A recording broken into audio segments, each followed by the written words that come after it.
हे hello everyone, कैसे हो आप सभी। जैसे कि आपको पता है, अभी हम लोगों ने रॉकेट रिवीजन सीरीज चालू किया है इकोनॉमिक्स का। अभी हम लोग आप लोग ऑलरेडी देख लिए होंगे 5, 6, 7 पूरा का पूरा लेक्चर। कल एग्जाम है और आज प्रिपरेशन करना है। मेरे साथ रिवीजन करोगे, कम समय में बहुत इंपॉर्टेंट टॉपिक के साथ पूरा का पूरा रिवीजन हो जाएगा। ठीक है, आइए हम लोग अभी इस पर्टिकुलर वीडियो में पूरा का पूरा हम लोग स्टैटिस्टिक्स को कवर करेंगे।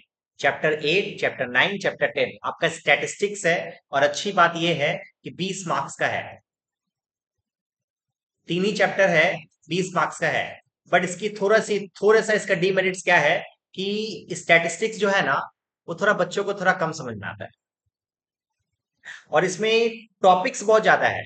चैप्टर भले तीन है बट टॉपिक्स थोड़ा सा बहुत ज्यादा है। इसके चलते ये चीज निकालना कि क्या याद करके जाना है, क्या पढ़ के जाना है, क्या नहीं पढ़ के जाना है, ये सारा का सारा चीज के बीच में ये निकालना कि क्या करना है क्या नहीं करना, इसके ऊपर थोड़ा सा प्रॉब्लम होता है। आज मैं इस पर्टिकुलर क्लास में मैं आपको रिवीजन के साथ साथ मैं आपको बताते जाऊंगा कि कौन से टॉपिक में क्या क्या, कौन से चैप्टर में क्या क्या टॉपिक पढ़ना है। ठीक है, अब वो टॉपिक पढ़ के जाओ, आपका एमसीक्यू फंस जाएगा भाई।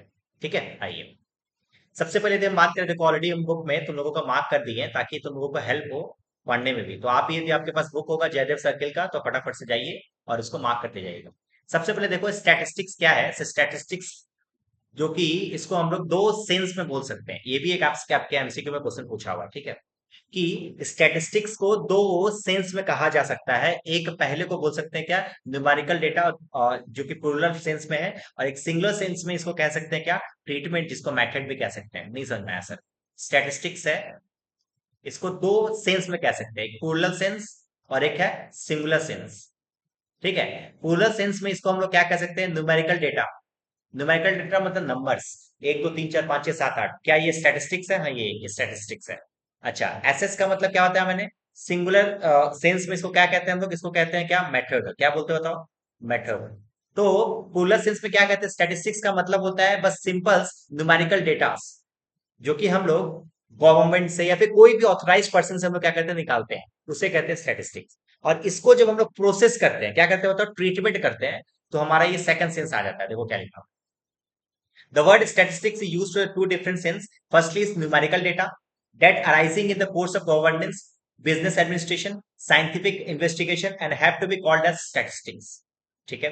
सेकेंडली सिंगुलर सेंस में इसको हम लोग क्या कह सकते हैं, ट्रीटमेंट ऑफ सच डेटा, इसको हम लोग मेथड भी बोल सकते हैं। तो ध्यान रखना, क्वेश्चन पूछेगा बताओ स्टैटिस्टिक्स को दो वे से कैसे कह सकते हैं, या इतना डेटा, दूसरा क्या होगा, मेथड। नेक्स्ट, आपको एग्जांपल के रूप में आपको ये दिया हुआ है, तो सब पढ़ लेना चाहिए। जैसे देखो एग्जांपल क्या दिया हुआ है, this reports of government presents the statistics of foreign trade off years 2000 से लेकर 2010 तक। आपका एक, मेरे से मान लो कि आपको मैं एग्जांपल दिया कि देखो ये जो रिपोर्ट है ना, इस रिपोर्ट में लिखा गया है कि फॉरेन ट्रेड 2000 से लेकर 2010 तक में कितना कितना फॉरेन ट्रेड हुआ है, मतलब दूसरे देश के साथ कितना ट्रेडिंग किया गया है। ये जो क्या है, अपने आप में स्टैटिस्टिक्स है। द क्रिकेट का स्टैटिस्टिक्स होता है ना, कि इंडिया लास्ट डिकेड्स में कितना मैच खेला या फिर कितना कितना मैच जीता, कितना मैच हारा, ये सारा का सारा स्टैटिस्टिक्स है। सिमिलर सेंस में सब का सब ये क्या था, पहला वाला पॉइंट था, इसको प्लूरल बोलते हैं। सिंगुलर किसको बोलते हैं सर? देखो सेंस स्टैटिस्टिक्स में भी defined as a body of method. ये क्या है, ये मेथड है। मैंने बताया था ना, ये मेथड है। क्या है ये बताओ? ये मेथड है। Method that have to be objective of the analysis. याद रखना, इसके अंदर हम लोग तीन चीज करते हैं, एनालाइज करते हैं, इंटरप्रेट करते हैं और इसको कलेक्ट करते हैं। पहले हम डेटा को लेके आते हैं, उसको एनालाइज करते हैं और उसको इंटरप्रेट करते हैं। तीनों का मतलब समझते हैं। अभी देखो मान लो हमको पता करना है कि इस पर्टिकुलर मोहल्ले में कितने लोग ऐसे हैं जो कि क्लास 11 में पढ़ते हैं। तो हम क्या करेंगे, सभी स्कूल के पास, सभी आसपास के लोगों से पूछना स्टार्ट कर देंगे। इसको बोलते हैं कलेक्शन ऑफ डेटा, डेटा को कलेक्ट करना। अब उसके बाद एनालाइज करेंगे कि इसमें से कौन कौन से बच्चे हैं जो कौन कौन से स्कूल में पढ़ते हैं, मतलब कितना कितना बच्चा है जो कि कॉमर्स का, कितना कितना कितना बच्चा आर्ट्स का, इसको एनालाइज करना होता है। और उसके बाद करना, उसको इंटरप्रेट करना। इंटरप्रेट का मतलब होता है कि वो बच्चे कौन से स्कूल में पढ़ते हैं, इसको होता है इंटरप्रिटेशन। ठीक है, आओ next, it is now finding. अच्छा, इसका हम बात करें स्कोप के बारे में, तो याद है स्टैटिस्टिक्स आज के समय में दुनिया के हर एक कॉर्नर में यूज होने लगा है और बिजनेस में तो भयंकर तरीके से यूटिलाइज होने लगा है। देखो ये लिखा है, it is now finding wide application in almost all the science such as biology. ये हर जगह पे काम आने लगा है। बायोलॉजी में साइकोलॉजी में, एडुकेशन में, इकोनॉमिक्स में, बिजनेस मैनेजमेंट में, इस सेक्टर में, सब में लागू होने लगा है। And it of the multitude of causes, बस इतना। यहाँ पे देखो, इसका ये पढ़ना, द इन, अच्छा, कई सारे बच्चों को ये भी नहीं पता कि कैसे पढ़ा जाता है। याद रखना, ऐसे है, ये दो पार्ट में है ना, पहले ये पार्ट आप पढ़ोगे, उसके बाद ये पार्ट है। कई सारे बच्चों को पता ही नहीं था। ठीक है। हाँ। In reality of the statistics is not a separate branch of the science, and it is also a subjective like a physics and chemistry. ये बेसिकली एक अपने आप में एक ब्रांच नहीं है साइंस का, ये अपने आप में एक सब्जेक्ट्स है।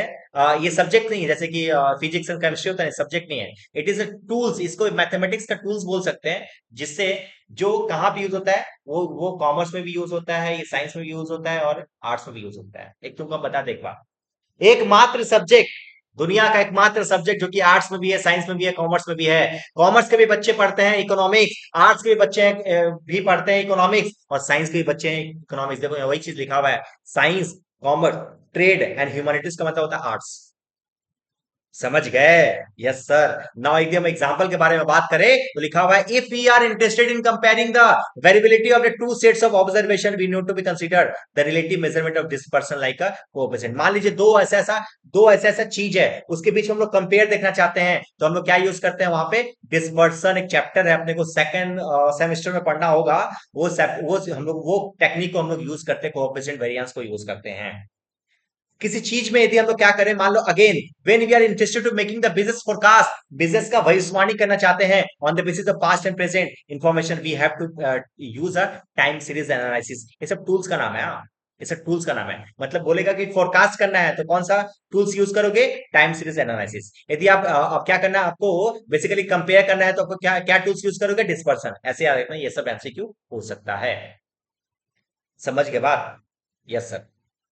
समझ गए? Now, it is also widely used for field of research and medical, सब चीज लिखा हुआ है, सब छोड़ दो। यहाँ पे खाली ध्यान रखना, ये इंपॉर्टेंट है, इसके ऊपर MCQ question. Famous scientist, statistician R A Fisher, Fisher ने पहली बार बताया कि जो स्टैटिस्टिक्स है, it's a key technology to the 20th century. 20th century का सबसे इंपॉर्टेंट टेक्नोलॉजी है। ये ध्यान बोलेगा कि ये लाइन कौन बोला था, तो याद रखना, R A Fisher's. Next, statistics to commerce. In earlier days, when the business firms are small, पुराने जमाने में जब बिजनेस फर्म स्मॉल थे, तो पूरा बिजनेसमैन ही पूरा का पूरा बिजनेस को संभाल लेता था। बट ये आज के समय में ये लागू नहीं होता। ये सब चीज लिखा हुआ है यहाँ पे, इसे यहाँ तक आप एक बार रीड कर लोगे। यहाँ लिखा, nowadays a large scale industry produce are organised by large joint stock company with a growing size ever increasing the competition. जैसे जैसे जैसे बिजनेस बड़ा हो रहा है, कंपटीशन भी क्या हो रहा है? बड़ा हो रहा है। The business enterprises are becoming complex and they are using more and more statistics in the decision making. आज के समय क्योंकि बिजनेस बड़ा हो चुका है, तो लोग क्या कर रहे हैं, ज्यादा से ज्यादा क्या कर रहे हैं? स्टैटिस्टिक्स को यूज कर रहे हैं अपने बिजनेस में। Now in the recent year, it is become increasingly evident that the statistics and statistical method have provided a businessman to one of the most valuable tools of decision making। कोई भी businessman को आज के समय में statistics का यदि बेहतरीन यूज आता है, तो अपने डिसीजन को वो अच्छे तरीके से ले सकता है। जैसे कि आपको पता है बिजनेस के अंदर में क्या क्या एक्टिविटी आता है, प्रोडक्शन, सेल्स, परचेज, फाइनेंस, ये सब के लिए अलग से क्या है, अलग अलग स्टैटिस्टिक्स टूल्स है, जिसको हम यूज कर सकते हैं, टेक्निक यूज कर सकते हैं। Different types of data. अब समझते डेटा क्या होता है। डेटा आपको पता है, कोई भी चीज का इंफॉर्मेशन को बोलते हैं डेटा। डेटा में भी डिफरेंट काइंड, डेटा कई टाइप का हो सकता है। पहला, आप यदि हम बात करें पहले प्लेस के हिसाब से यदि हम बात करें, तो उसमें पूछेगा ऐसे, अच्छा, place on the basis force, sources के हिसाब से यदि हम बात करें, तो डेटा को दो पार्ट में डिवाइड कर सकते हैं। याद रखना, पहले को बोलते हैं प्राइमरी डेटा, दूसरे को बोलते हैं सेकेंडरी डेटा। सोर्सेस के हिसाब से बोलेगा, सोर्सेस के हिसाब से बताओ डेटा को कितने पार्ट में डिवाइड कर सकते हैं? दो पार्ट में, प्राइमरी और दूसरा क्या? सेकेंडरी। और याद रखना, statistical information collected from the group of individuals में भी, अच्छा, ग्रुप ऑफ इंडिविजुअल से लेते हैं, तो ये क्वालिटेटिव हो सकता है और क्वांटिटेटिव हो सकता है। सर समझाइए सर, क्वालिटेटिव और क्वांटिटेटिव का मतलब क्या होता है, अभी नीचे हम लोग पढ़ेंगे। और तीसरा टाइप का होता है जिसे टाइम के हिसाब से होगा, एक पर्टिकुलर टाइम का होता है टाइम सीरीज, और एक होता है क्रॉस सीरीज, जो कि एक पर्टिकुलर पीरियड के लिए नहीं होता है। ठीक है, ये point section data, when data is collected chronologically, मतलब ये डेट वाइज, इसको क्या बोलते हैं बताओ? इसको बोलते हैं डेट वाइज। यदि डेट वाइज बोले ना, कि ऐसा तुमको बोले कि देखो 27 तारीख को आप इतना का सामान कर देते, 28 तारीख को इतना का सामान कर देते, 29 तारीख को इतना का उधार सामान कर देते, यदि मैं डेट वाइज यदि आपको बताऊं, तो इसको बोलते हैं क्रोनोलॉजिकली ऑर्डर। ठीक है, with reference to the period of time is known as what? Series time. ठीक है, ध्यान रखना। क्रोनोलॉजिकली, बस ये कीवर्ड को ध्यान रखना, क्रोनोलॉजिकली में टाइम वाइज यदि हम लोगों को कोई डेटा प्रोवाइड किया जाता है उसे क्या बोलते हैं हम लोग, टाइम सीरीज डेटा।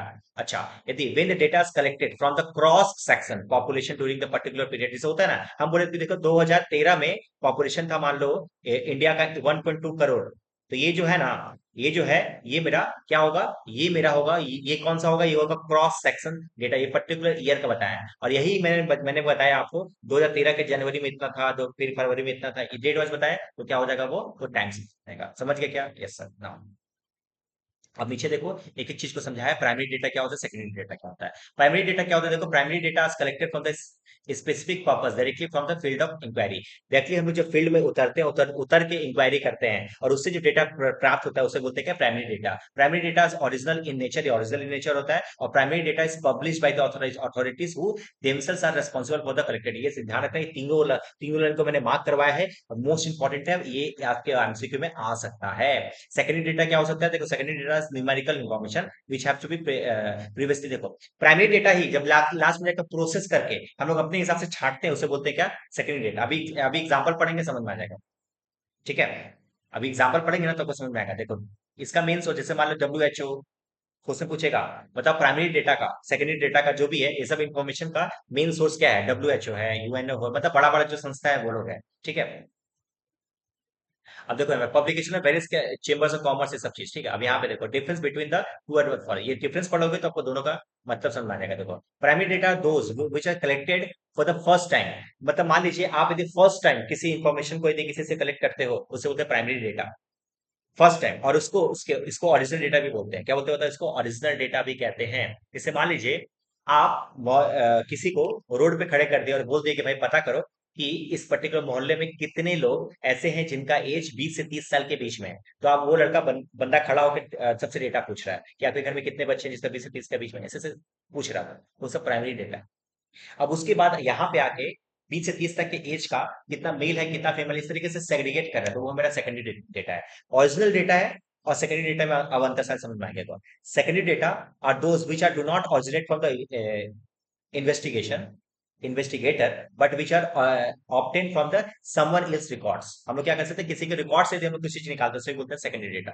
आप ये दोनों पॉइंट जरूर से पढ़ लेना, ठीक है? एग्जाम्पल दिया हुआ देखो यहाँ पे, for example, data collected during 2001 census are primary. 2011 में इतना सेंसस था, इतना पॉपुलेशन था, ये एक प्राइमरी डेटा है। अब उसमें से गवर्नमेंट ऑफ इंडिया क्या करेगा, उसमें रिसर्च करके निकालेगा कुछ डेटा, उसे बोलते हैं क्या, सेकेंडरी डेटा। समझ गया क्या? Yes sir. Now next point, देखो मैं थोड़ा सा फास्ट चल रहा हूँ, बट फास्ट मजबूरी है, कोई ऑप्शन नहीं है अपने पास। We should we should be we should speed we should take speed now. क्यों? क्योंकि देखो, अपने सिलेबस को कंप्लीट करना है, और सिलेबस को कंप्लीट करना है तो आपको वैसा लेना पड़ेगा, ठीक है? आपको बता दूं मैं आपको एक चीज, कि आप लोगों का देखिए, इकोनॉमिक्स बहुत छोटा टॉपिक्स है। इकोनॉमिक्स में स्टैटिस्टिक्स बोलो, इकोनॉमिक्स बोलो, दोनों ही बहुत छोटा टॉपिक्स है। आप इसको चाहो तो आप घर पे आ, बैठोगे, जैसे मान लो आपके पास ये हो, इकोनॉमिक्स में आपके पास टाइम नहीं मिला, मैं बताता हूँ आपको मेरे लिए, मैं क्यों अभी थोड़ा सा पॉज किया। इकोनॉमिक्स में आपके पास टाइम नहीं है पढ़ने का, आपके पास 24 घंटे का समय है, आपको एग्जाम दे देना है, तो आपको थोड़ा सा चाहिए रॉकेट रिवीजन चाहिए, इसलिए रॉकेट रिवीजन का सीरीज लाया मैं, ठीक है? फर्स्ट वीडियो आपने देखा होगा, मैंने पूरा का पूरा नोट से बनाया आपको, डेटा का भी, मैं स्टैटिस्टिक्स का भी बनाता, बट मेरे को ऐसा लगा कि इसका जरूरत नहीं है, आप उसको बुक से पढ़ना चाहिए, इसलिए मैंने बुक से इसको रेफर किया, ठीक है? तो मैं आपको बस ये बोलूंगा कि आप बुक्स अपने पास रखिए, मेरे साथ जैसे जो जो बोल्ड पॉइंट हम पढ़ा रहे हैं, बस उस बोल्ड पॉइंट को पढ़ लो, आपका काम हो जाएगा, पेपर आपका उसी में से आएगा, ठीक है? तो ये है आपका बात, बहुत इंपॉर्टेंट है, ध्यान रखना। और दूसरी बात, मैं बार बार हर एक वीडियो में मैं ये रिक्वेस्ट जरूर करूंगा, और कर रहा हूँ, कि भैया इतना मेहनत कर रहा हूँ, वीडियो को शेयर कीजिए, अपने स्कूल ग्रुप में शेयर कीजिए, अपने फ्रेंड सर्कल में शेयर कीजिए। और दूसरी बात, एक बहुत मोस्ट इंपॉर्टेंट अनाउंसमेंट ये है कि सेकंड सेमेस्टर्स का बैच हमारा चालू हो रहा है अक्टूबर के फर्स्ट वीक में, ठीक है? कैसे होगा, क्या होगा, ऑफलाइन ऑनलाइन दोनों ही अवेलेबल है, और बहुत कम रेट में हम लोग चालू करने वाले हैं इस बार से। तो आप आराम से हमको, ये हमारा नंबर है 78807821 उसमें अपने को इंक्वायरी कीजिए, और फटाफट से अपना बुक सीट को क्या कीजिए, बुक कीजिए। आइए चालू करते हैं, आइए आगे क्या होता है, एक मिनट रुकिए, मैं थोड़ा सा, आइए। हाँ, उसके बाद हम लोगों ने क्या पढ़ा, उसके बाद हम लोगों ने पढ़ा ये, अच्छा, ये क्या है? अब हम पढ़े थे ना क्वालिटेटिव और क्वांटिटेटिव, पहले दोनों का एग्जांपल समझाते हैं। यदि हम आपको बोले कि इस पर्टिकुलर मोहल्ले में खूबसूरत लड़कियां कितने हैं, हालांकि लड़की, हर एक लड़की खूबसूरत होती है, ठीक है। तो फिर भी मैं एक बार एनालाइज करना चाहता हूँ कि इस पर्टिकुलर मोहल्ले में कितने लोग खूबसूरत है, तो ये क्वालिटेटिव डेटा होगा कि ये खूबसूरत है, ये क्वालिटी है उसका, राइट। क्वांटिटेटिव क्या हो सकता है? नंबर्स, ठीक है, आओ। Qualitative statistic data are mean the sequence of observation in which each observation belongs to the one of the several incompatible of the mutually exclusive classes which is non-numerical. Non-numerical मतलब होता है quality को कभी numbers में नाप नहीं सकते, ठीक है। Data which are qualitative characters, जो एक ऐसा डेटा जो कि क्वालिटी के कैरेक्टर्स को डिनोट करता है, उसे क्या कहते हैं हम लोग? एट्रीब्यूट्स। ये ध्यान रखना, इसके ऊपर एमसीक्यू पूछ सकता है, ठीक है। फॉर एग्जाम्पल यहाँ पे दिया हुआ है, जैसे आप मेल हो, आप फीमेल हो, आप हिंदू हो, मुस्लिम हो, आप इंडियन हो, फॉरेनर हो, आप पढ़े लिखे हो, नहीं पढ़े लिखे हो, ये सब क्वालिटेटिव डेटा है, ठीक है, क्वालिटी को दिखाता है। वैसे आप बात करोगे नीचे, however such attributes of group of people are counted in the terms of classified qualitative और numerical characteristics is called variables, ठीक है। अब वेरिएबल्स इज अ, अब देखो यहाँ पे जो जो दिया हुआ ना, क्वालिटेटिव का मतलब क्या बताया? न्यूमेरिकल्स होता है। क्वालिटेटिव मतलब जिसको नंबर्स में आप गिन सकते हो, 1 2 3 4 5 6 7 8, ठीक है। The variables is a quantity which varies from the one individual observation is another within given the values is called domain। ध्यान रखना, डोमेन क्या होता है? एकदम अच्छे तरीके से पढ़ के जाना, बहुत इंपॉर्टेंट है टॉपिक, ठीक है। ये सब देखो मार्क मैंने जो करा दिया, पहले मार्क कर लो अपने टॉपिक, ठीक है। The monthly total road accident in Kolkata, ये फिक्स नहीं है। अब देखो ये फिक्स नहीं है, तो इसको क्या बोलेंगे हम लोग? इसको बोलेंगे रैंडम, रैंडम वेरिएबल, जो कि चेंज हो सकता है। ये डे बाय डे चेंज हो रहा है, इसे बोलते हैं क्या? रैंडम वेरिएबल्स, ठीक है। वैसे ही होता है। अच्छा, डेटा क्या हो सकता है? डेटा देखो, डेटा दो तरीके का हो सकता है। देखो, एक होता है ग्रुप डेटा, एक होता है अनग्रुप डेटा। जैसे मान लो मैंने बताया, मैंने ऐसा नंबर दे दिया आपको, 4 6 9 10, ये जो नंबर है वो अनग्रुप डेटा है। मान लो मैं आपको बोल रहा हूँ एक्स और एफ, मैं बोल रहा हूँ 3 2 ऐसा कुछ, तो यहाँ पे नंबर दे रहा हूँ ऐसा कुछ, तो इसको क्या बोलेंगे? इसको बोलेंगे ग्रुप डेटा, मतलब ग्रुप बना दिया, ठीक है। तो ग्रुप डेटा भी दो पार्ट में डिवाइड होता है।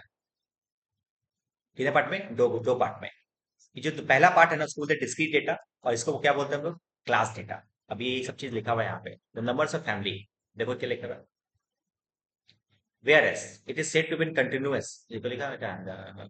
हाँ, डिस्क्रीट, डिस्क्रीट डेटा हो सकता है एक डिस्क्रीट, एक डिसकंटिन्यूएशन डेटा हो सकता है डिस्क्रीट डेटा, और दूसरा क्या हो सकता है? कंटिन्यूअस डेटा हो सकता है, ठीक है। क्लास कंटिन्यूअस डेटा को क्लास बोलते हैं। अब इसको थोड़ा सा एक बार अच्छे तरीके से, इसको यहाँ पे जो जो मैंने मार्क करा है फटाफट से आप देख लीजिए, देख के आराम से कॉपी में पहले बार टिक कर लीजिए बुक में, ठीक है। सर और पढ़ाई ना, अरे भैया इसको हम लोग आगे पढ़ेंगे। अच्छा हाँ, एक चीज ध्यान रखना, ये जो एग्जांपल्स दिया मैंने इंपॉर्टेंट है। जैसे देखो ये क्वेश्चन पूछता है, ऐसा क्वेश्चन पूछेगा, जैसे ये है ना, एज ऑफ स्टूडेंट, बोले बताओ एज ऑफ स्टूडेंट कौन सा टाइप का डेटा है? एज ऑफ स्टूडेंट, कि स्टूडेंट का कितना एज है, ये क्या है? काउंटेड न्यूमेरिकल्स नंबर है, ठीक है। It is called what? Counted, इसलिए इसको क्या बोलेंगे? कंटिन्यूअस वेरिएबल डेटा बोलेंगे। यदि हम बोले age of boys and his last birthday में इसका एज कितना था, it is a variable and qualitative होता है। क्या होता है? क्वालिटेटिव होता है, डिस्क्रीट वेरिएबल्स। ये थोड़ा सा याद करके चल जाना, इसके ऊपर आपका एक क्वेश्चन से दो क्वेश्चन पक्का आएगा, पक्का है, गारंटी है। ये जो मैंने टिक किया ना, पढ़ के चले जाओ, खाली क्वांटिटी का नाम रखो। जैसे को प्राइस इन राइस, ये क्या होगा? कंटिन्यूस डेटा होगा सर, कंटिन्यूस डेटा। हर ये हर समय क्या हो रहा है? चेंज होता जा रहा है, क्वालिटेटिव है ये क्वालिटेटिव नहीं है। पर यदि हम बात करें मदर टंग, हमारा हमारा मातृभाषा क्या है सर? मातृभाषा हमारा एट्रीब्यूट है, और ये क्या होगा? क्वालिटेटिव होगा, क्वालिटेटिव नहीं होगा। It but can always classified in the Bengali, Hindu, Urdu, ये सब नहीं हो सकता है। समझ में आया क्या बात? Yes sir. Now time series मैंने ऑलरेडी समझा दिया। टाइम सीरीज क्या होता है? एक पर्टिकुलर टाइम पे, एक क्रॉस पर्टिकुलर टाइम पे, ये क्या होता है? पूरा पूरा क्रोनोलॉजिकल। यहाँ पे एक ध्यान रखना, ये जो वर्ड आपको ध्यान रखना, डेट वाइज लिखा रहता है, उसे क्या होता है? Time series. Different methods of collecting data, तो सब फास्ट चलना पड़ेगा, कोई तो ऑप्शन नहीं है। देखो हम लोगों को डायरेक्ट डेटा को कलेक्ट करना है, प्राइमरी डेटा को कलेक्ट करना है, तो क्या क्या मेथड्स है? पहला मेथड है डायरेक्ट पर्सनल ऑब्जर्वेशन, मार्क करा दिए हैं। दूसरा क्या हो सकता है? डायरेक्टली हम लोग पूछ सकते हैं। दूसरा क्या हो सकता है? इनडायरेक्टली पर्सनल इंटरव्यू करके कर सकते हैं। नेक्स्ट क्या हो सकता है? इन्फॉर्मेशन फ्रॉम द कॉरेस्पॉन्ड्स कर सकते हैं। और एक होता है क्वेश्चनियर कर सकते हैं। क्वेश्चनियर में ध्यान रखना, इसके ऊपर वो पॉइंट दिया हुआ है, ऐसा मार्क पहले मार्क कर लो, ठीक है।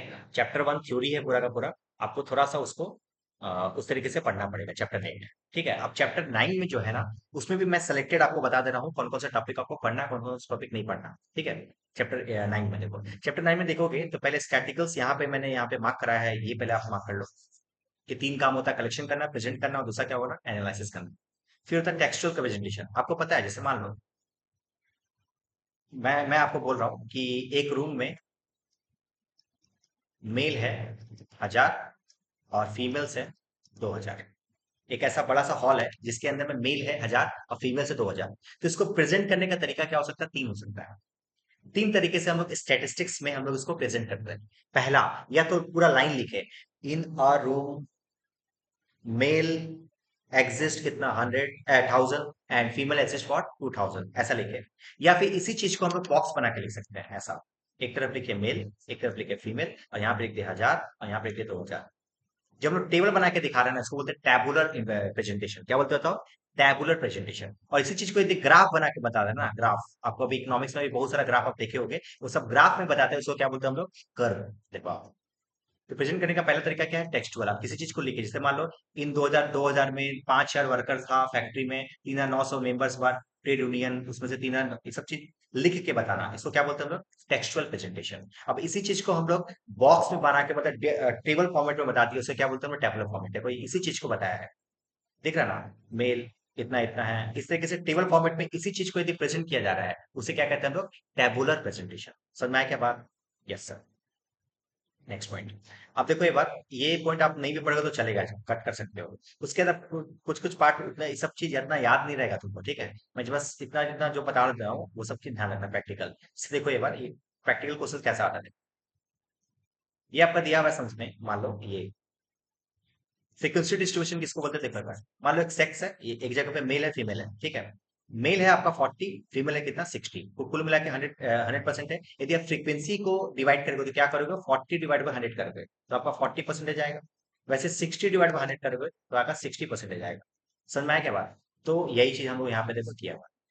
समझ गए? इसको बोलते हैं रिलेटिव फ्रीक्वेंसी। तुमसे रिलेटिव फ्रीक्वेंसी निकालने के लिए बोलेगा, समझ लो परसेंटेज निकालना है आपने। ठीक है, आगे देखो। अब ये देखो नंबर दिया हुआ है, ठीक है? आपको क्या पूछा है? पहला पूछा है कंस्ट्रक्ट फ्रीक्वेंसी टेबल। अब ये कैसे निकालेंगे? देखो फ्रीक्वेंसी टेबल कैसे निकलता है, देखो। अब इसमें देखोगे, इसको कैसे ठीक करोगे, देखो एक बार क्वेश्चन आएगा ना, ध्यान रखना। अब तुम देखोगे इसमें वन, वन को ढूंढो, वन कितनी बार आया है। आप देखोगे अच्छे तरीके से, तो वन आपको देखने का वक्त मिलेगा। एक तो वन यहाँ पे दिखेगा, एक जो मैं थोड़ा सा बड़ा कर दूं इसको। एक तो वन यहाँ पे दिख रहा है, और वन कहीं दिख रहा है क्या? एक वन यहाँ पे दिख रहा है और कहीं दिख रहा है क्या? नहीं, मतलब एक जो है वो 2 बार आया है। मैंने क्या किया, इसको 4 बनाया। मैंने 4 बनाया, एक एक कितने बार आया? 2 बार आया। इसको टैली मार्किंग क्या करना बताओ? दो होगा तो इस तरीके से खींचना, इसका रूल क्या है देखो।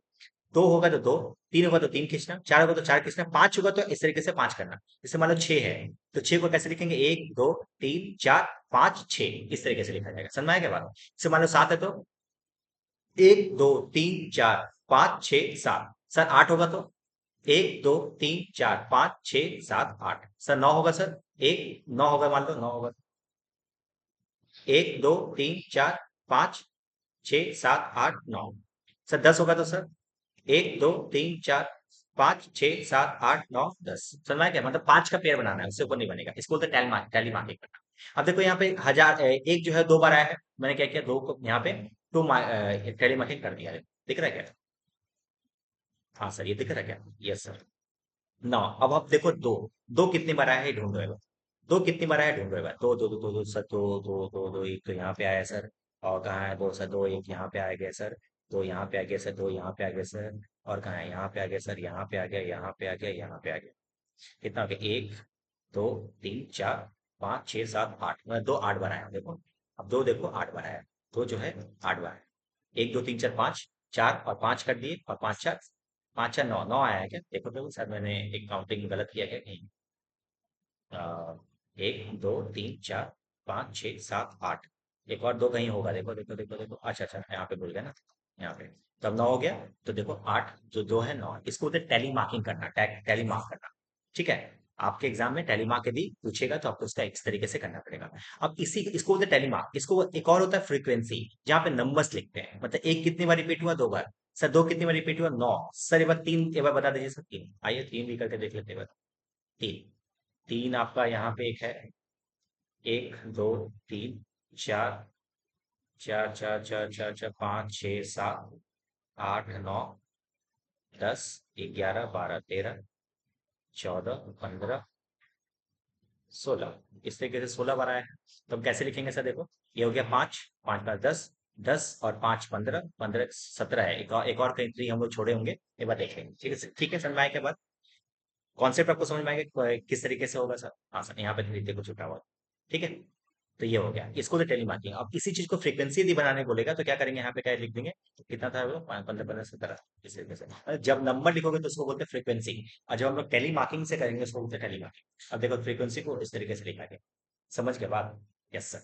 अब इसी चीज को रिलेटिव फ्रीक्वेंसी बोलेगा तो समझ लो रिलेटिव फ्रीक्वेंसी का मतलब ही क्या होता है, समझ लो परसेंटेज। क्या होता होता रिलेटिव फ्रीक्वेंसी मतलब परसेंटेज। मतलब आपने जो 1 2 3 4 5 6 लिखा ना, आप क्या किए, आप पहले फ्रीक्वेंसी लिखे कितना है, 2 9 17 13 7 और 2। आप इसको क्या कहते हैं, सबको जोड़ दिए। सबको जब जोड़ोगे तो कितना आएगा बताओ एक बार। ये आएगा 17, हो गया 30 30 30 30 30, 39 39 और 39 ठीक है, ये आ जाएगा 50। तो 50 को हम लोग कैसे करेंगे, 50 को हम लोग कैसे करेंगे, हम लोग जितना नंबर है ना इसका रिलेटिव फ्रिक्वेंसी कैसे निकलेगा, 2/50, 9/50, मतलब सबको सबको इससे डिवाइड करोगे, सबको इससे डिवाइड करके जो आएगा वो आपका रेशियो है, या इसको रिलेटिव फ्रिक्वेंसी। मैंने आपको तीन चीज बताया, एक टेली मार्किंग करना, फ्रीक्वेंसी करना, और दूसरा क्या, रिलेटिव फ्रिक्वेंसी कैसे निकलता है वो बताया। अच्छा, क्युमुलेटिव फ्रीक्वेंसी कैसे होता है, देखो क्युमुलेटिव फ्रीक्वेंसी क्या करते हैं हम लोग, उसी नंबर को जोड़ते हो जाते हैं। जैसे देखो, जैसे मान लो इसको क्युमुलेटिव निकालना होगा, ए, दिखाता हूँ देखो, ये फ्रीक्वेंसी निकाला था ना यहाँ पे, मैं आपको रिलेटिव क्युमुलेटिव फ्रीक्वेंसी क्या होता है, सबको जोड़ते हैं, दो, 2 + 9 11, 9 + 17, 11 + 17 कितना हो जाएगा तुम्हारा 28, इस तरीके से जोड़ते हो जाएंगे, इसको बोलते हैं क्या, देखो 28 हो गया, 2 11 फिर 28, तो मतलब जो भी नंबर आएगा सबको क्या करते हैं, जोड़ते रहते हैं, उसे क्या बोलते हैं, क्युमुलेटिव। मैंने अभी क्या क्या बताया देखो, मैंने आपको बताया टैली, मैंने बताया आपको फ्रीक्वेंसी, मैंने आपको बताया रिलेटिव फ्रीक्वेंसी, मैंने आपको बताया क्युमुलेटिव फ्रीक्वेंसी। समझ में आया क्या बात। ओके सर, समझ गया। अच्छा, एक होता है देखो, ये क्या था, ये क्या था, लेस देन टाइप था, क्या था ये, cumulative frequency less than type. और ये क्या है, cumulative frequency more than type. अब इसमें क्या होता है सर, उल्टा करते हैं। मतलब कि हम लोग नीचे से लेते हैं 50, जो होगा माइनस कर देंगे 50 40, मतलब नीचे से ऊपर जाएंगे। उसी चीज को क्या हुआ, ऊपर से नीचे से ऊपर जाएंगे, बस ये उतना इंपॉर्टेंट नहीं है, आप उसको स्किप कर सकते हो। आगे बढ़े, अभी आपको दिया हुआ सारा का सारा चीज निकाल, नंबर दे दिया है आपको, फ्रीक्वेंसी आपको पता है क्या होता है, रिलेटिव फ्रीक्वेंसी निकालने आपको आता है, क्युमुलेटिव फ्रीक्वेंसी लेस देन आपको पता है, और अभी मोर देन भी आपको पता चल गया है। ठीक है, आइए, ये हो गया आपका काम। और आपका काम का जो चीज है मैं आपको बता दे रहा हूँ, काम का चीज क्या क्या पढ़ना है अपने को।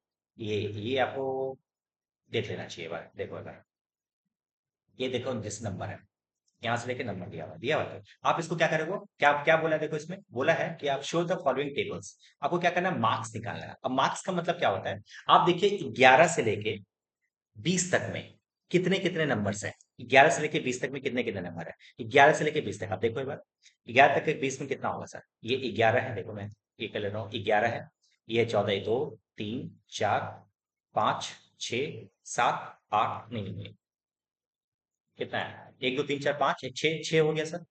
तो मैं यहाँ पे क्या करूंगा, 5 और एक 6, यहाँ पे फ्रीक्वेंसी हो जाएगा 6। अच्छा सर, इसको बोलते हैं क्लास डेटा, क्या बोलते बताओ, इसको बोलते हैं क्या, क्लास डेटा। तो मैंने क्या किया, मैंने ग्रुप बना दिया, मैंने क्या कर दिया, ग्रुप बना दिया, क्लासेस का ग्रुप बना दिया। मैंने क्या किया, 11 से लेकर 20 तक का एक ग्रुप बना दिया, फिर बनाऊंगा 21 से लेके 30 तक का। अब 21 से लेकर 30 तक का क्या होगा, ये तक होगा, तो 1 2 3 4 5 6 7, देखो यहाँ पे क्या होगा, 7, दिख रहा है क्या, 5 2 7, 7 नंबर। समझ गए, इस तरीके से इसको बोलते हैं क्लास, क्लास डेटा। समझ गए, yes sir. Class limits and class boundary, class limits किसको बोलते हैं सर, बीच का गैप को बोलते हैं class limits, class class boundary वही होगा। ठीक है, डिफरेंशिएशन। बस, और तो कुछ नहीं पढ़ना है यहाँ पे। चैप्टर 9 में आपको ज्यादा कुछ नहीं पढ़ना, खत्म, इतना इतना पढ़ोगे आप। हाँ, उसमें कुछ चार्ट वगैरह है, वो सब चार्ट समझ सकते हैं। देखो, इसमें अपने को चार्ट सीखना होगा, लाइन चार्ट, बार चार्ट, ये सब के ऊपर एक क्वेश्चन पक्का गारंटी आएगा आएगा, वो हम तुमको दिखा देंगे। देखो, एक होता है बार चार्ट, पहले बार चार्ट तुमको दिखाते हैं, और एक लाइन चार्ट होगा, लाइन चार्ट उसके बाद है, उसके पहले। कहाँ है, कहाँ है, लाइन चार्ट, ठीक है। लाइन चार्ट जैसे मान लो इस सम से, ये आपका ईयर दिया हुआ है, इसका बताऊं, इसका बताता हूँ सर, जनवरी। हाँ चलो, मान लो ये ईयर दिया हुआ है, और इसका तुमको यहाँ पे प्रोडक्शन दिया हुआ है। आप क्या किए, नीचे आप ईयर लिख दिए, वो एक्स एक्सिस। देखो क्या बताया था तुमको, प्रेजेंट करने का तीन तरीका था। एक था तुम्हारा टेक्सचुअल, एक था तुम्हारा क्या, टेबुलर, जिसको टेबल फॉर्मेट में बनाते हैं, और एक होता था क्या, ग्राफ, तो ये ग्राफ हम सीखने जा रहे हैं, ठीक है। ग्राफ प्रेजेंटेशन में सबसे पहले प्रेजेंटेशन का नाम क्या है? Line chart. जहां पे आपको क्या दिया हुआ है? ईयर दिया हुआ है, और ईयर के बाद प्रोडक्शन दिया हुआ है। मैंने क्या किया, यहाँ पे ईयर दे, यहाँ पे मैंने क्या बना दिया, यहाँ पे मैंने ईयर लिख दिया, और यहाँ पे मैंने क्या लिख दिया? प्रोडक्शन। आप समझिएगा, सबसे 1920 में कितना प्रोडक्शन था सर? 12.8। तो मैंने क्या किया, 12.8 में टिक किया।